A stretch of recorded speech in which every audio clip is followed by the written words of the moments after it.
की दोपहर को जमशेदपुर कोर्ट पेरिस में फायरिंग की घटना के 1 घंटे बाद ही अपराधियों ने गोलमुरी भी फायरिंग कर पुलिस को खुली चुनौती दे डाली। अपराधियों ने गोलमुरी 3 प्लेट गोलचक्कर के पास दिन दहाड़े हवाई फायरिंग की और चलते बने। 5 की संख्या में आए अपराधियों ने घटना को अंजाम दिया।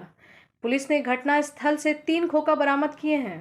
पुलिस ने मामले की जांच शुरू कर दी है और आसपास लगे सीसीटीवी को खंगाल रही है। गोलमुरी थाना प्रभारी राजीव रंजन ने बताया कि 5 की संख्या में आए अपराधियों ने हवाई फायरिंग की है। घटना को अंजाम देने के बाद सभी ओल्ड केबुल बस्ती की ओर फरार हो गए। फिलहाल अपराधियों की पहचान की जा रही है।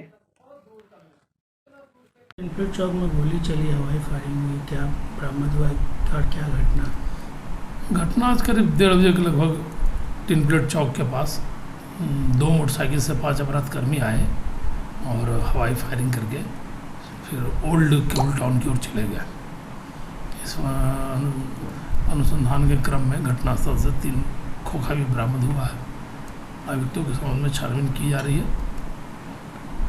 कुछ वहाँ पे कुछ ऐसी भी जानकारी कि किसी के ऊपर चलाने का प्रयास नहीं, ऐसा तो कुछ हमको अभी तक स्पष्ट कुछ नहीं है किसी को चलाने का प्रयास किया।